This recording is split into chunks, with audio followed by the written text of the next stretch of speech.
ये भी आम रातों की तरह ही एक रात थी। हर तरफ खामोशी सन्नाटा छाया हुआ था। रात का तीसरा पहर था। जब मुझे नींद नहीं आ रही थी, मैंने एक चील जैसी नजर सब पर डाली।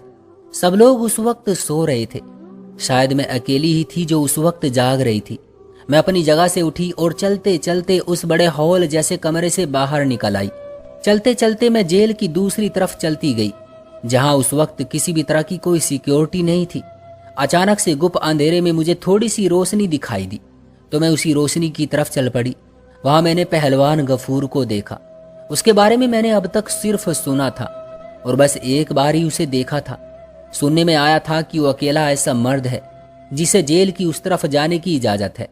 लेकिन आज अचानक रात के पहर उसे यहाँ देखकर मुझे किसी गड़बड़ का एहसास हुआ, तो मैंने उसका पीछा करना शुरू कर दिया। जैसे ही मैं उसके पीछे गई, मैंने जेल की दाईं तरफ बना एक बड़ा सा बेसमेंट देखा।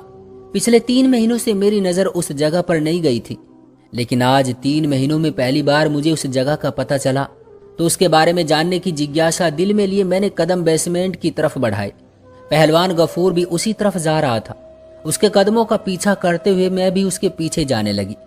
आहिस्ता आहिस्ता कदम उठाते हुए मैं बेसमेंट की तरफ बढ़ी।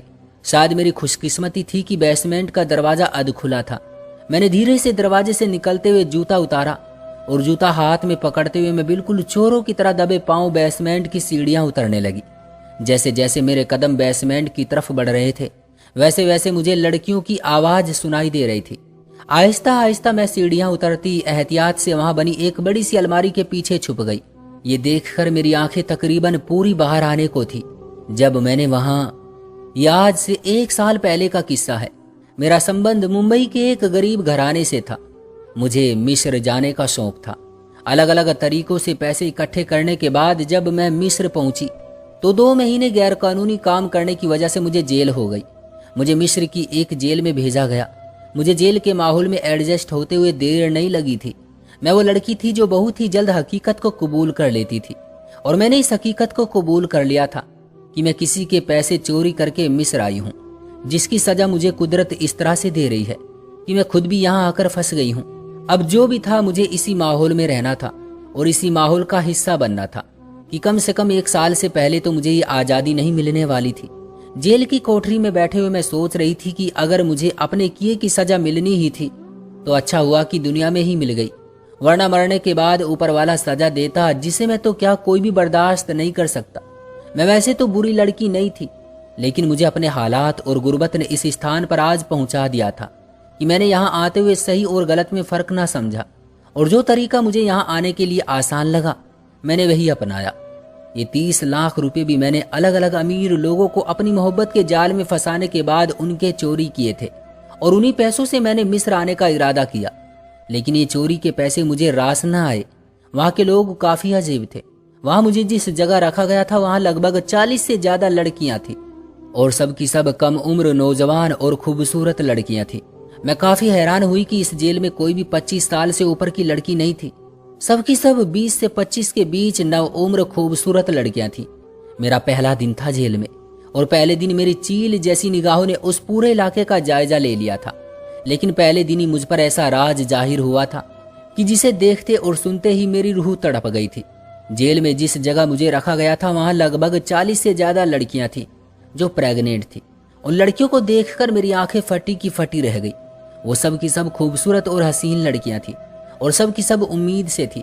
अभी तो मेरे लिए ये झटका यकीन करने के काबिल नहीं था कि वहाँ खूबसूरत से खूबसूरत लड़कियां हैं, और ये मेरा आज के दिन का दूसरा झटका था जब मुझे पता चला कि वो 300 की 300 लड़कियां प्रेग्नेंट थी। मेरे लिए ये बात यकीन करने के लायक बिल्कुल नहीं थी। मेरा दिमाग फौरन तरह तरह की सोचों में उलझ गया था। लगभग 3 दिन इस जेल में गुजारने के बाद मुझ पर एक नया राज खुला था जिसने मेरे पैरों तले से जमीन खिसका दी थी। जब मुझे पता चला कि वो सभी लड़कियां कुंवारी थी, ये बात पता चलते ही मेरे तो पैरों तले से जमीन ही खिसक चुकी थी, जबकि ऐसा लग रहा था कि आसमान सर पर आ गिरा हो। ये कोई छोटी बात तो न थी कि 40 लड़कियां सब की सब उम्मीद से, और सब की सब ऊपर से कुंवारी भी।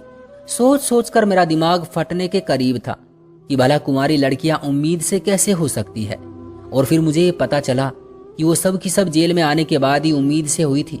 ये सोच सोच कर मुझे हैरत हो रही थी कि ऐसे कैसे वो लड़कियां उम्मीद से हो सकती है, क्योंकि मैं और मुझ जैसी कई लड़कियां जो किसी न किसी जुर्म के कारण जेल में आई थी, हमें उन लड़कियों की देखभाल के लिए रखा गया था और हम 24 घंटे उनके साथ होती थी।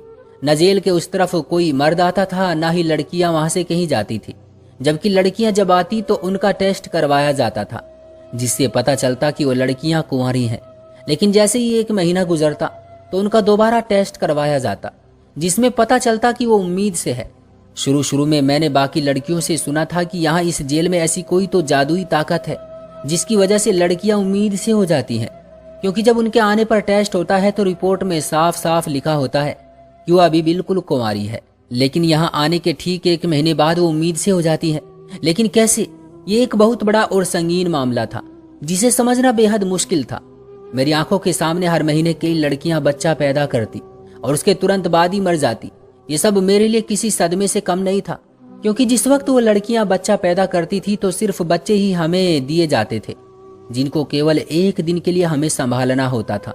जिस लड़की का बच्चा होता था उसके बारे में यही बताया जाता कि बच्चा पैदा करते ही वो मर चुकी है, जबकि मुझ समेत वहां मौजूद बाकी लड़कियों को भी हैरत होती थी कि ऐसा कैसे हो सकता है। एक आध तो मर भी सकती है, लेकिन सारी की सारी कैसे मर सकती है? ये सब केवल एक सवालिया निशान बनकर रह गया था, क्योंकि हमें वहां किसी से भी सवाल जवाब की इजाजत नहीं थी। मैं बहुत परेशान हो गई थी और जासूसी का कीड़ा तो बचपन से ही मुझ में परवरिश पा रहा था। जब तक मैं इस सारे मामले की तह तक ना पहुंच जाती मुझे भला कैसे सुकून मिलने वाला था। इसलिए मैंने अंदर ही अंदर एक तरकीब सोची, जिसके जरिए मुझे पता चल सकता था कि आखिरकार इस जेल में कौन कौन से राज दफन है। ऐसा क्या होता है यहाँ जिसका किसी को पता ही नहीं। ये बात तो तय थी कि यहाँ कुछ न कुछ ऐसा जरूर था जो सबकी नजरों से ओझल था। मैंने सोच लिया था कि मैं हर हाल में इस राज तक पहुंचकर रहूंगी और सारा मामला जानकर रहूंगी कि आखिर ऐसे कैसे लड़कियां प्रेग्नेंट होती हैं, फिर बच्चे पैदा करती हैं और मर जाती हैं। और तो और उनकी डेड बॉडी भी किसी को देखने को नहीं मिलती थी। वो कब मरी, कैसे मरी और मरने के बाद उनके साथ क्या हुआ, वो कहाँ गई, कुछ भी पता नहीं चलता था। बस एक दिन बच्चे संभालने के बाद वो सभी बच्चे हम सब से ले जाते थे। उसके बाद बच्चों का क्या होता था ये भी केवल एक सवालिया निशान था, जिसके बारे में किसी को कुछ भी नहीं पता होता था। मैं बहुत तेज लड़की थी बचपन से ही। मुझे फौरन ये बात समझ में आ गई कि मुझे अगर 1 साल तक लगभग इस जेल में रहना है तो जेल के पहरेदार से अच्छे संबंध बनाने होंगे, ताकि मुझे यहाँ रहने में कोई दिक्कत महसूस न हो। मैं किसी मौके के इंतजार में थी। आखिरकार मुझे मौका मिल ही गया। जिन में पहरा देती सबसे बड़ी औरत की अचानक तबीयत खराब हुई। रात का दूसरा पहर था और शहर बहुत दूर था। ये जेल शहर से काफी दूर बना हुआ था। क्योंकि मैं हिंदुस्तानी थी तो हर फन में माहिर थी। मैंने एकदम से उनसे कहा कि मैं उनकी मदद कर सकती हूँ। हालांकि मुझे खुद भी नहीं मालूम था कि उस औरत को क्या हुआ है। वो अपना पेट पकड़कर दर्द से रो रही थी। मेरे दादाजी एक हकीम थे और उन्होंने तब की एक बहुत मोटी किताब खुद पढ़ी थी और मुझे भी पढ़ाई थी। बचपन से मैंने दादाजी के साथ रहकर इतना कुछ तो सीख लिया था कि मैं मर्ज की पहचान कर सकूं। मेरे दादाजी दूर से ही मरीज को देखकर बीमारी बता देते थे। मैं भी उन्हीं की तरह की थी। मैंने उस औरत के पेट पर हाथ रखा और उनसे कहा कि उनकी नाव फट गई है। फिर मैंने वही किया जो नाव फटने पर करते हैं। उसका इलाज भी मुझे आता था और मैंने एकदम से ही उसको ठीक कर दिया था। पहरेदारनी जो हर वक्त गुस्से से मेरी तरफ देखा करती थी जैसे कि मुझे खा जाएगी, अचानक से मुझ पर मेहरबान हो गई थी। उस दिन के बाद से उसके बाद ये सिलसिला चल निकला। उनके बहुत से मसले का हल मेरे पास था। वो सब मुझसे बहुत प्रभावित हो चुकी थी और मैं सबका दिल जीतने में कामयाब हो गई थी। मुझे जेल में आए 3 महीने हो चुके थे और इन 3 महीनों में मैंने वहां की जो फीमेल गार्ड थी उन सब का भरोसा जीत लिया था। यही तो हम हिंदुस्तानियों की खासियत होती है, सबका दिल और भरोसा बहुत जल्दी जीत जाते हैं। और इसी वजह से मुझे वहां आजादी से आने जाने की इजाजत मिल चुकी थी। अब मैं केवल जेल के एक हिस्से में कैद नहीं थी, बल्कि मैं जेल के बाकी हिस्सों में भी आसानी से आया जाया करती थी। दूसरे हिस्सों में जाने के बाद मुझे पता चला कि वहां भी यही सब कुछ हो रहा है जो हमारे हिस्से में होता है। लड़कियां लाना, फिर उनका टेस्ट करना, उनका उम्मीद से होना और फिर बच्चे पैदा करते ही मर जाना, ये सब बेहद अजीबो गरीब समझ से बाहर था। मैंने जेल का जायजा लेना शुरू कर दिया। लड़कियों को जो खुराक दी जाती थी वो काफी हेल्दी होती, जिसकी वजह से तकरीबन सभी बच्चे ही सेहतमंद पैदा होते थे। बच्चे जेल में ही पैदा होते। डॉक्टर की एक बड़ी टीम हर वक्त जेल में मौजूद होती थी और मेरे सुनने में आया था कि ये मिस्र की सबसे बड़ी जेल है। सबसे हैरान कर देने वाली बात तो ये थी कि मैंने 3 महीनों में वहां एक भी मर्द नहीं देखा था। वहां सिर्फ लड़कियां ही होती थी। डॉक्टर भी फीमेल होती और गार्ड भी फीमेल। बस वहां हर तरफ औरतों का जाल बना रहता था। उस रात मैंने वहां कतार दर कतार तकरीबन 20 कमरे देखे। वो कतार में बने 20 कमरे थे और हर कमरे का दरवाजा काले रंग का था। दरवाजे बंद थे। अलबत्ता हर कमरे से लड़कियों की चीखों की आवाज साफ सुनाई दे रही थी। पहलवान गफूर एक कमरे का दरवाजा खोलकर अंदर गया और फिर दरवाजा बंद हो गया। मैं लकड़ी सी बनी वहां खड़ी उन लड़कियों की चीखें सुन रही थी। लड़कियों के रोने, चीखने, गिड़गिड़ाने की आवाजें ऊंची से ऊंची होती जा रही थी। इससे पहले मैं मामले की तह तक पहुंचती, किसी ने बेसमेंट का दरवाजा बंद कर दिया और हकीकत में मेरे होश हवास उड़ गए थे। ये दरवाजा बंद होने पर अचानक से मुझे डर ने अपनी बाहों में जकड़ा। मैं जैसे आई थी वैसे ही दबे पांव वापसी के लिए मुड़ी। एहतियात से सीढ़ियां चढ़ते हुए जब मैंने दरवाजे को देखा तो सुकून का सांस लिया। दरवाजा बस बंद किया गया था, उसे ताला नहीं लगाया गया था। लड़कियों के साथ इन बंद कमरों में क्या हो रहा था ये जानना काफी मुश्किल काम था, लेकिन उस वक्त मुझे अपनी जान की भी फिक्र थी। इसलिए मैं जैसे आई थी वैसे ही चुपचाप वापस अपने कमरे की तरफ बढ़ गई, जो कमरा नहीं एक हॉल था। अपनी जगह पर वापस आते मैंने शुक्र किया और अपनी जगह पर लेट गई। बहुत ज्यादा ना सही, लेकिन मुझे इस राजों से भरपूर जेल के बारे में कुछ न कुछ पता चलना शुरू हो गया था। अब मैंने ठान लिया था कि बहुत जल्द मैं उनके राज तक पहुंच जाऊंगी। अगला एक हफ्ता यूं ही हर रोज की तरह गुजरा। रोजाना नई लड़कियां आती थी और पुरानी लड़कियां चली जाती थी। बच्चे रोजाना ही पैदा हो रहे थे और जितने बच्चे पैदा होते उतनी लड़कियों की मौत की खबर सुना दी जाती। इस वक्त एक हफ्ते मैंने दोबारा बेसमेंट जाने की जरूरत न की, क्योंकि फिलहाल मैं नहीं चाहती थी कि किसी को मुझ पर शक हो। वक्त गुजरता गया और 2 हफ्ते गुजर चुके थे। आज सुबह से ही मैं खुद में हिम्मत जमा कर रही थी। आज हर हाल में मुझे इस राज से पर्दा उठाना था, इस मामले की जड़ तक पहुंचना था। मैंने हर दिन की तरह ही काम किया और रात होने का इंतजार करने लगी। मेरे दिमाग में तरह तरह की सोचें थी। मैं सब जानने के लिए बेचैन थी कि आखिर लड़कियां उम्मीद से कैसे होती हैं और फिर वो मरती कैसे हैं। उस रात लड़कियों की चीख सुनने के बाद मुझे इतना अंदाजा हो चुका था कि इन लड़कियों के साथ कुछ न कुछ तो गलत किया जा रहा है, जिसकी वजह से वो सब इतनी बेदर्दी से चीख रही थी। उनकी चीखें दिल दहला देने वाली थी। जाने उनके साथ ऐसा क्या हो रहा था। जैसे ही रात के 2 बजे मैं ऊपर वाले का नाम लेती चुपचाप कमरे से बाहर निकल आई। मैंने आहिस्ता आहिस्ता बेसमेंट की तरफ कदम बढ़ाए और आराम से नीचे जाने लगी। जैसे ही मैं नीचे पहुंची तो आज भी इन सभी कमरों से चीखों की आवाजें सुनाई दे रही थी। लेकिन अब मसला ये था कि मैं इन कमरों में जाऊं कैसे? कैसे पता चलेगा कि इन बंद कमरों के पीछे क्या हो रहा है?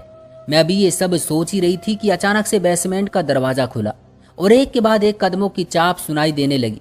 मैं अलमारी की आड़ में छुपकर बैठ गई थी। जब कदमों की आवाज करीब होने लगी, इन आवाजों से यह अंदाजा लगाया जा सकता था कि वहां पर एक नहीं बल्कि काफी ज्यादा लोग हैं और ये काफी ज्यादा लोगों के कदमों की आवाजें थी। मैं छुपकर बैठी हुई थी। मैंने तकरीबन 100 के करीब लड़कियों को देखा। वो सब निडाल सी थी और 100 के करीब ही बाकी औरतें थी जिन्होंने उन्हें काबू किया हुआ था। आहिस्ता आहिस्ता सीढ़ियां उतरते हुए उन सब को अलग अलग कमरों में ले जाने लगी। एक एक कमरे में तकरीबन 10-10 लड़कियां जा रही थी और कमरे में जाते ही कमरे का दरवाजा बंद हो जाता। मैं चुपचाप ये सारी कार्रवाई देख रही थी और फिर देखते ही देखते कमरों से दिल दहला देने वाली चीखें सुनाई दी। एक पल को तो मुझे लगा था कि ये दर्दनाक चीखें सुनकर मेरा अपना दिल बंद हो जाएगा। कुछ देर तक चीखों पुकार सुनाई देती रही और फिर अचानक ही लगभग सभी कमरों से चीखों की आवाज आना बंद हो गई। हर जगह पूरी तरह से सुकून छा गया। अब बेसमेंट में खामोशी थी, कब्रिस्तान की तरह गहरी खामोशी। कुछ ही देर में जो औरतें उन लड़कियों को लेकर आई थी वो कमरे से बाहर निकलने लगी और एक दूसरे को देखती, अंगूठे का साइन दिखाती हुई वापस बेसमेंट के ऊपर जाने लगी। ये सब देखकर मेरी जान हवा होने लगी। जाने इन लड़कियों के साथ अंदर क्या हुआ था, मैं ये जान नहीं पाई थी। इससे पहले कि बेसमेंट का दरवाजा बंद हो जाता, मैं भी उन्हीं औरतों में शामिल हो गई और अपनी जान बचाती बमुश्किल अपने हॉल जैसे कमरे तक पहुंची। जिस मकसद के लिए मैं वहां गई थी वो मकसद आज फिर अधूरा ही रह गया था। लेकिन मैं इतना जरूर जान चुकी थी कि लड़कियां खुद ब खुद नहीं मरती, क्योंकि वो सभी लड़कियां जो आज मैंने बेसमेंट में देखी थी उनकी चाल और चेहरों से साफ पता चल रहा था कि वो सब की सब कुछ ही देर पहले बच्चे की पैदाइश के बाद यहाँ पहुंची है। ये तो साफ हो चुका था कि वो सब डिलीवरी के दौरान नहीं मरती, बल्कि उन्हें बेसमेंट में लाया जाता था। लेकिन क्या वो यहाँ आकर मर जाती थी या फिर उन्हें यहाँ कैद कर लिया जाता था? ये सारी बातें अभी मेरे दिमाग में घूम रही थी। अब मुझे जैसे तैसे करके इस राज की आखिरी पहेली को सुलझाना था और वो पहली कमरों के अंदर जाने के बाद ही सुलझ सकती थी। इसलिए अब की बार मैंने सीधा कमरे के अंदर जाने का प्लान तैयार किया। पूरा एक हफ्ता मैं वहां की फीमेल गार्ड की नजरों के सामने ही मंडराती रही और हर मुमकिन तरीके से उन्हें यकीन दिलाने की कोशिश की कि मैं उन्हीं में से हूँ और उनकी हर एक बात मानती और जैसा वो कहती है वैसा ही करती जाती। उनका यकीन तो मैं पहले ही जीत चुकी थी, अब तो बस किसी तरह उनकी टीम का हिस्सा बनना था ताकि वो मुझ पर यकीन कर सके और मैं जान सकूं कि आखिर यहाँ चल क्या रहा है। लगभग 2 हफ्ते तक लगातार उनके हुक्म के मुताबिक काम करने के बाद आखिरकार उन्होंने मुझे अपनी टीम का हिस्सा बना ही लिया और आज वो दिन भी आ ही गया जब हकीकत में उस सारे राज से पर्दा उठने जा रहा था। टीम की सरदार ने मुझसे कहा कि आज रात ठीक 2 बजे मैं तैयार रहूं। वो लोग मुझे अपने साथ कहीं ले जाना चाहती हैं। ये तो मैं जान गई थी कि वो लोग मुझे बेसमेंट ही ले जाने वाली हैं। अब बस आज रात का इंतजार था और मुझे मेरे सभी सवालों के जवाब मिल जाने थे। मैं बेसब्री से रात का इंतजार कर रही थी और आखिरकार मेरा इंतजार खत्म हो ही गया। जो ही रात का 1 बजा तो वो लोग मुझे अपने साथ ले गए। जिस जगह वो लोग मुझे लेकर जा रहे थे वो कोई नई ही जगह थी। जाने उस जेल में कितने खुफिया रास्ते थे। मैं उनके साथ चलते हुए एक कमरे में दाखिल हुई जहां सामने ही एक शीशा था। उस शीशे के दाएं तरफ एक खुफिया बटन था जिसे दबाते ही वो शीशा किसी दीवार की तरफ पीछे हो गया और रास्ता बनता गया। जैसे ही रास्ते पर चलना शुरू किया गया तो कुछ आगे जाकर एक और बेसमेंट था। ये सब देखकर मैं हैरान हो गई क्योंकि मैं तो अब तक यही समझ रही थी कि बस इस जेल में एक ही बेसमेंट है जो मैं देख चुकी हूँ, लेकिन यहाँ एक नहीं बल्कि अनगिनत राज दफन थे। बेसमेंट की सीढ़ियां उतरते हुए नीचे आए तो ये देखकर मेरा सर तकरीबन चकरा कर रह गया कि ये बेसमेंट बिल्कुल पहले वाले बेसमेंट की तरह था। इसी तरह कतार दर कतार बने कमरे और हर कमरे का दरवाजा काले रंग का था। अपनी हैरत को छुपाए मैं चुपचाप उनके साथ चलने लगी। सब लोगों ने तकरीबन 10-10 लोगों की टीम बनाई और अलग अलग कमरों में जाने लगे। इसी तरह एक कमरे में मुझे भी साथ ले गए। कमरे में दाखिल होते ही मेरी आंखें हैरत ज्यादा होने की वजह से फैल गई क्योंकि वो कमरा बिल्कुल अस्पताल में बने किसी वार्ड रूम का मंजर पेश कर रहा था। वो काफी बड़ा खुला हुआ सा कमरा था जहां कतार की सूरत में 10 बेड रखे गए थे और बीच में एक पर्दा लगाया गया था। हर बेड पर एक लड़की पड़ी थी और डॉक्टर ऑपरेशन कर रहे थे। कुछ ही देर में थोड़ी देर बाद बच्चों के रोने की आवाजें सुनाई देने लगी। वहां मौजूद डॉक्टर ऑपरेशन कर रहे थे और नर्सें बच्चों को कपड़े में लपेटती हुई हमारे हवाले कर रही थी। कुछ ही देर में वहां और भी औरतें आती दिखाई दी जो अब आहिस्ता आहिस्ता उन बच्चों को वहां से ले जा रही थी। तकरीबन 3 घंटे बाद जैसे ही लड़कियां थोड़ी बहुत होश में आई उन्हें वहां से ले जाने लगे। मुझे भी एक लड़की को पकड़ने का बोला गया तो मैंने फौरन से एक लड़की को उठाते हुए उसे थाम लिया और उसके बाद उन्हें वहां से लेकर जाने लगे। उन सभी लड़कियों को अब दूसरे बेसमेंट की तरफ ले जा रहे थे। बेसमेंट में ले जाने के बाद इसी तरह 10-10 लड़कियों को एक एक कमरे में ले जाया गया। मैं हैरत से सारी कार्रवाई देख रही थी। कमरों में ले जाने के बाद मेरी पूरी हिम्मत जवाब दे गई जब मैंने सामने ही दिल दहला देने वाला मंजर देखा। वहां तकरीबन 10 मर्द थे जिनके हाथों में जहर की बोतलें थी। वो लड़कियां शायद जानती थी उनके साथ क्या होने वाला है। तभी सबने चीखना चिल्लाना शुरू कर दिया। उनकी दिल दहला देने वाली चीखें बेसमेंट में कहीं दब गई थी जब जबरदस्ती उन सबको जहर पिलाया गया और कुछ ही देर में मेरी आंखों के सामने वो लड़कियां तड़पती हुई मर गई। ये सब देखकर मेरे होश खराब हो गए क्योंकि मैंने जिंदगी में पहली दफा ऐसा कोई मंजर देखा था। मेरा दिल लरज रहा था ये सब देखते हुए। जब मेरे साथ मौजूद एक औरत ने मुझे इस सब के पीछे की असल वजह बताई तो मेरे सर पर जैसे हैरतों के पहाड़ टूट पड़े, लेकिन यकीन नहीं हो पा रहा था। कुछ देर पहले तक जिन पर मुझे तरस आ रहा था अब ये सब हकीकत जानने के बाद मेरे एहसास बदल चुके थे। कुछ ही देर में मैं वापस अपने कमरे में मौजूद थी।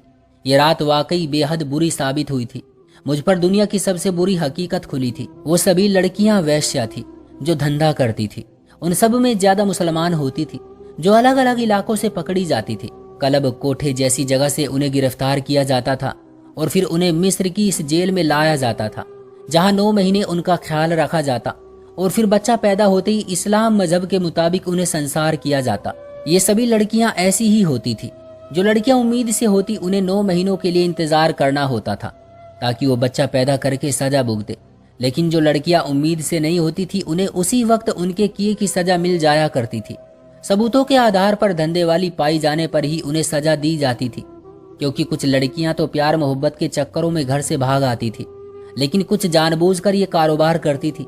इस्लाम मजहब में अगर कोई औरत गैर मर्दों से संबंध कायम करती पाई जाती है तो उसकी सजा 100 कोड़े है, लेकिन यहाँ उन्हें जहर देकर ही मार दिया जाता था उसी दिन मुझे इस बात का भी पता चला कि सिर्फ लड़कियां ही नहीं बल्कि मर्दों को भी उनके किए की सजा दी जाती थी। मिस्र की ये जेल इसी वजह से बनाई गई थी। एक तरफ मर्दों को उनके किए की सजा सुनाई जाती और दूसरी तरफ औरतों को। जहां जेल के लोग एक तरफ धंधा करने वाली औरतों और लड़कियों को उनके गुनाहों की सजा देते थे, तो वहीं दूसरी तरफ उन बच्चों को वो अनाथालय भेज देते थे, जहां उन बच्चों की पढ़ाई और परवरिश अनाथालय की जिम्मेदारी होती। मुझे चोरी के इल्जाम में जेल में डाला गया था। मुझे 1 साल की कैद हुई थी और इस 1 साल में मैंने बहुत कुछ सीखा था।